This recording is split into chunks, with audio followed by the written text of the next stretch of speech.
Example 3, last comparing one we got here, but really it's the same as the other ones. Let's just put it all together. Okay, so here's what I want you to do. I want you to put that in your calculator. -2 times absolute value of x minus 1, close parentheses, plus 3. And then put this in your calculator. And watch how the two interact, or how they're compared with each other. But I'll tell you this. You shouldn't have to graph it to compare it. Okay, you shouldn't have to look at the graph and say, "Ooh, this is wider," or this is. All you have to do is look at this.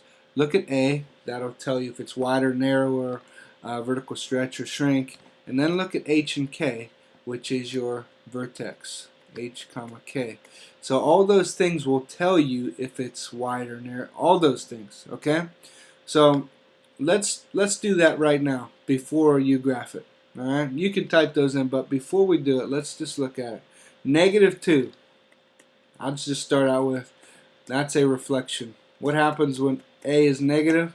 Reflection over the x-axis. So the parent was this way, and now since it's -2, it's going to be going down, right? Okay, what else does it tell you? Number 2. Well, what about the 2 itself, or the -2? Absolute value of A. So absolute value -2 is greater than 1. What happens when that's true? It is wider. No, it is narrower. Okay, it's narrower than the parent. And then number 3, if it's narrower, it's kind of like this. That's a vertical. Is that a stretch or a shrink? That's a stretch. It's like getting taller almost, you know. So this is a vertical stretch. And lastly, number 4, basically, is it a translation? And yes, it is, because you see an H and a K right here. So H is, in this case, +1. Remember, x minus H. H is +1, comma, K is 3. So this translated, all you have to do is this. Look at these numbers. This is your x and this is your y. It translated 1 unit.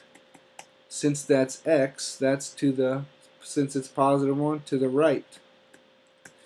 And 3 is positive. The y value, that goes up or down. Y goes up or down. So that's +3. So 3 units up.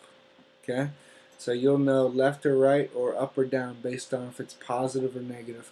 I did those 4 things without a graph. You don't need it, but here is the graph if you did graph them. Okay? So you graph the parent that's in the blue here. You graph this one, which is in the red. Notice the red one is narrower. It is a reflection. It's going down. It's a reflection over the x-axis. It is a vertical stretch. It's taller, in a sense, than this blue one right here. And lastly, it is translated. It used to be 0, 0 vertex, and now look where it translated. Over to the right 1 and up 3. Is that what we said? Yes, right 1, up 3. There you go. That's how you compare all these absolute value functions. Look at A, H, and K, and it'll tell you those 4 things. Okay? So make sure you can do that. That's a key component to this whole